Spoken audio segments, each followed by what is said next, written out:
သူတို့ကလူချင်းထိုးကျွင်းတဲ့ပုံစံမျိုးကြီးသူတို့ထဲကတန်တီတွေဆိုတာ60နှစ်လို့ပါလို့ထမ်းဆောင်တယ်သူတို့ကြောင့်မပါဘူးတော့ပါစာလေးတွေပဲထိုးကြည့်တဲ့ပုံစံဖြစ်နေ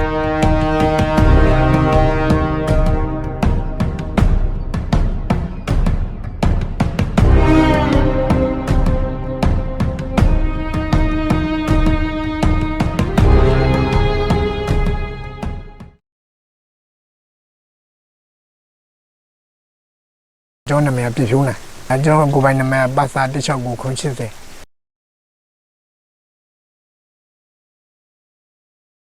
ဖုန်းရောက်မှာပယ်လုံးရင်းနဲ့ရောက်ွက်လူချင်နေလေကင်းကြတော့ကျွန်တော်လာပြီးတော့မေးရစားတယ်လို့နောက်တယ်လို့နဲ့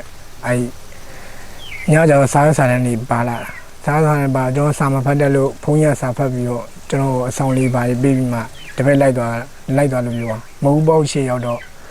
အိမ်ကိုကြောင်းမျိုးအိမ်ကိုတော့ပြောလာအောင်မယ်ဆိုတော့အိမ်ကိုတော့ပြောလက်မခံအောင်သူမနခင်ပြောပြီးမယ်ဆိုပြီးတော့စူဆောင်းနေထည့်လိုက်တာ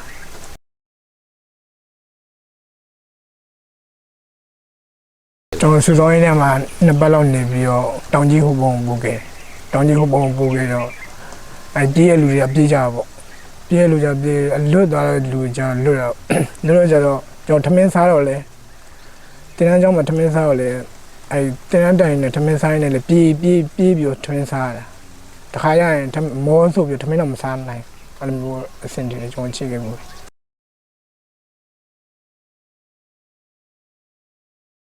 အပတ်စဉ်15ပေါ့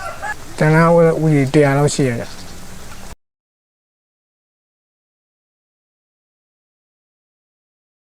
ကျွန်တော်မိုင်းနေပါထောင်းတာပါတင်ခဲ့ရတယ်ပြီးတော့လက်နဲ့အဖြုတ်တက်တွေတင်ခဲ့ရတယ်အဲ့လိုမျိုးပဲကျွန်တော်တင်ခဲ့ရတယ်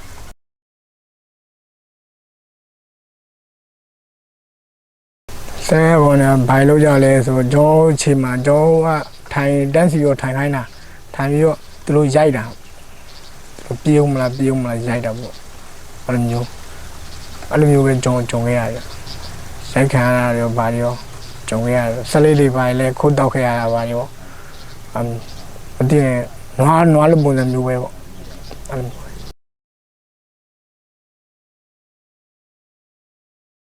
ကျွန်တော်တန်းပြီးတော့တုံးမက်ပြီးတော့ကျွန်တော်ဒီဟိုမှာပေါ့မိလှောင်နဲ့ညအိပ်ပူရယ်မညအိပ်ပူပြီးတော့အမျိုးဝမ်းနေကြည့်ပြီးကျွန်တော်ထုတ်ပြီးတယ်ပုံနဲ့ထည့်ပြီးတော့လီမြန်ကွင်းကိုပို့တယ်လီမြန်ကွင်းပို့ပြီးတော့ဒီမြကြီးနားပြည်တော်ပို့ခဲ့တယ်ပြည်တော်မှာကျတော့လေမိုးမှန်ဆိုပြီးမိုးမှန်2ပတ်ဆိုပြီးခေါ်တာပေါ့မိုးမှန်2ပတ်ဆိုပြီးခေါ်တာဟိုလီမြန်ကျွန်တော်ဘုံပေါ်ကြလေဘုံကျတော့လီမြန်ဆောင်ရင်နဲ့ဟိုသာဖြစ်တာ6လကြာသွားပေါ့မှာပဲဖတ်ထိတ်လုပ်တယ်ပေါ့မနက်ခင်း9နာရီနေပြီးတော့နေ့လည်က12နာရီထိုးထိညနေပိုင်းပောက်ခဲ့ရတာပေါ့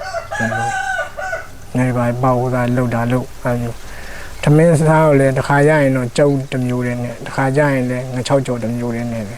အဲ့လိုမျိုးပင်းနဲ့ပေါ့အဲ့လိုမျိုးပဲကြုံနေရတာ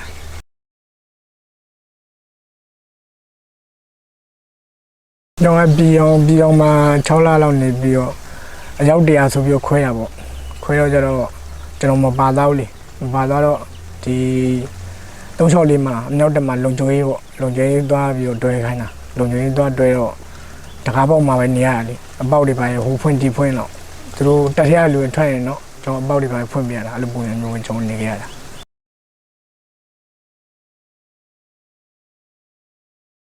တင်တန်းကြောင့်လည်းထွက်ပြေးဖို့စဉ်းစားပြီးသားကျွန်တော်ကအခွင့်မတန်လို့ဆိုပြီးတော့ဒီရောက်မှအခွင့်သားသွားတာပဲ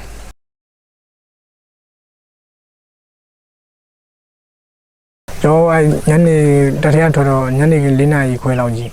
4နာရီခွဲလောက်မို့တော့ဝင်မဆိုပြီးတော့ထွက်လာလိုက်တာထွက်လာပြီးတော့သူတို့တက်ရှိရနေရောမကြော်ရဲလို့ဆိုပြီးတော့တောထဲကနေပြီးတော့သွားတာပေါ့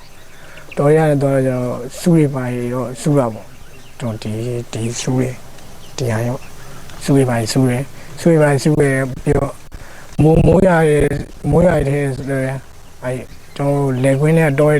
တဲလေတဲမှာကျွန်တော်အိတ်ခဲ့အဲ့လိုမျိုးလေးညဇက်တိုက်ပေါ့အဲ့လိုမျိုးကြုံရရတယ်မိုးရလည်းတော့လုံးနဲ့လည်းတော့နေပြီးတော့အိမ်ကိုပြန်နေတဲ့ဇောကြောင့်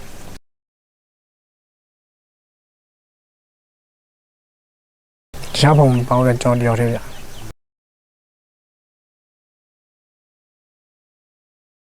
တော့မိုးကောင်းထိမိုးကောင်းညီနာမိုးကောင်းထိတော့လမ်းတော့သူတို့ကားလိုက်လာမလားသူတို့များလိုက်ချနေမလားဆိုပြီးတော့ရင်တထိတ်ထိတ်တော့ဖြစ်ခဲ့ရတော့အဲ့ဘက်ကစစ်တပ်ဂိတ်တွေရှိတော့ကြတော့သူတို့ရှိခက်တိတီနဲ့ဖြတ်ချော်တော့လဲအဲ့သူတို့မင်းများမှာကြောက်တာနဲ့ဟိုဘက်ကွေဒီဘက်ကွေနဲ့အဲ့လိုမျိုးတော်လဲနေပြီးတော့ပတ်လာခဲ့ရတာဒီလမ်းကြုံကားနဲ့စီကားနဲ့တွေ့မှဒီဂိတ်ရောက်မှဖမ်းခံရတာဒီဂိတ်ရောက်မှတ်ဖို့နေမပါလို့ဆိုပြီးတော့ဆွဲချခံရတာလို့လည်းမဟုတ်မင်းစစ်ပြေးမလားဆိုအဲ့ဒီပိုင်းချုပ်ခိုင်းတော့ဟုတ်ပါကျွန်တော်စစ်ပြေးပါဆိုပြီးတော့ဒီမျိုးဖန်ခိုင်းလိုက်တာ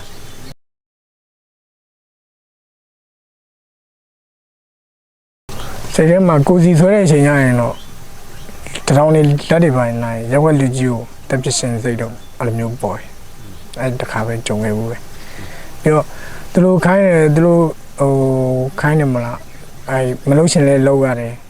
အဲ့မျိုးမြက်ဆိုလဲစစ်တပ်ကကျေတော့မြက်ကအထူရောအဲ့ထဲလေကျွန်တော်သွားခဲ့ဘူးတော့လုပ်ခဲ့ဘူးတော့တခါကျရင်တကယ်ချင်းတော့မှအဲ့မောဘမနဲ့ရံဖြစ်ခဲ့ရတယ်ရှိခဲ့ဘူးပဲ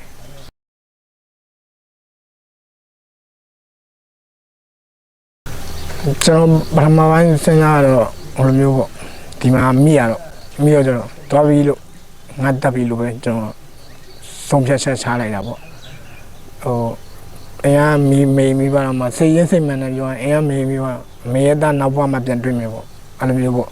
တက်ပြီးလို့ပဲစဉ်းစားတော့အခုတော့အဲ့လိုမျိုးမဟုတ်ဘူးသူကထမင်းလေးကျွေးရကောင်းမွန်လည်းနေရငါတခါသုံးတခါရေချိုးထုတ်တယ်သူကအဲ့လိုမျိုးပဲကျွန်တော်တို့လုပ်ပြီးခဲ့တယ်ဒါပေမဲ့ထိန်းသိမ်းတာပေါ့အဲ့လိုပုံစံမျိုးသူပုံစံတွေကကျွန်တော်အဲ့လိုမျိုးထိန်းသိမ်းခဲ့တာပထမပိုင်းတော့ကျွန်တော်စဉ်းစားတော့ငါစစ်ပြေးပဲတက်ခံမယ်လို့အဲ့လိုမျိုးကျွန်တော်တွေ့ခဲ့တာအတွေ့အမှားခဲ့ရပေါ့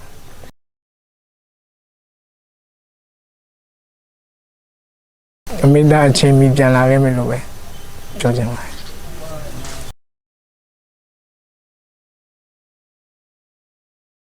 ဒါရပြန်လာကောင်လေးပြောချင်တာတော့ဆရာကဒီလိုစတဲ့လွတ်တယ်ဆိုရင်လည်းတတိထားပေါ့ဘယ်လိုမျိုးသူတို့ကလူချင်းထိုးကျွင်းနေတဲ့ပုံစံမျိုးကြီးသူတို့ကျွန်တော်လွတ်တယ်ဗျာအဲတကယ်ချင်းတယောက်ပြောပြလွတ်တယ်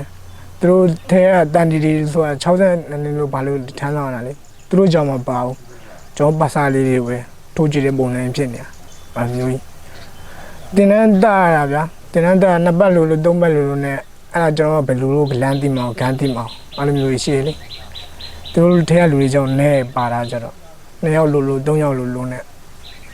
တဆိတ်ကိုအဲ့လိုမျိုးပဲသူတို့တန်နေကြတော့အဲ့လိုမျိုးပဲပါတာများ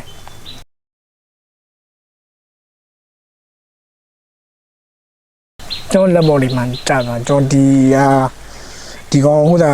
အနာသိန်းပေါက်တော့လေခွဲရတာလေခွဲရတော့ဒီဘိုက်မှာပေါ့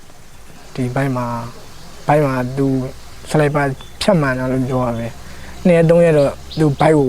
ခွဲပြီးပြန်ချုပ်တာပေါ့နေ့3ရက်သူဟိုတာလုံလိုက်သေးတယ်ပြန်ပြီးတော့နေနိုင်သေးပြီးတော့ရေဘိုက်မတောက်တော့ကြတော့ချောသွားပဲတောင်းချီနေပါပဲအဲ့ဆေးဥမာကနေပြေးမယ်ဆိုပြီးတော့တငယ်ချင်းနဲ့အုပ်စုလိုက်လောက်တာအဲ့ခွင်းရမတောင်းအဲ့လိုမျိုးဖြစ်နေတာတရားကကြတော့အိမ်တော်တဲပဲသွားကြတော့သူမိမတော့တစ်ထဲမှာရှိရပေါ့ကလေးနဲ့အဲ့ဘာမှမတီးပဲနဲ့ဒုံပြုတ်တုံးကြတာဒီလိုမျိုးခါကနေပြတ်ပြီးတော့တည်သွားအယောကြီးပြီးမယ်ဆိုပြီးတော့သူမိမကိုခေါ်ထားတာခုချိန်ကြီးပြန်မလို့သေးဘူးအဲ့လိုမျိုးရှိ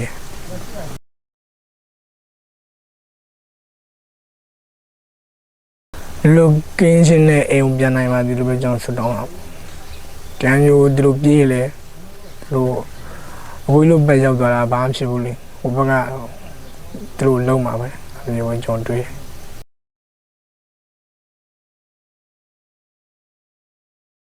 ဒီမှာနောက်လည်းပြောချင်တာရောကျွန်တော်တို့ပေါ့တဲပေါ့ပေါ်လာဆွဲရလို့ရှိရလေအလုပ်ကပြန်လာတယ်ဘာမှမသိပဲနဲ့ဆိုင်ကဘွားနဲ့ဆွဲချတော့ကျွန်တော်အချိန်မီလေးအိမ်နေပါပြန်မို့အကောင်းမွန်နေထိုင်မို့ကျွန်တော်အလုပ်ပဲပြောချင်ပါတယ်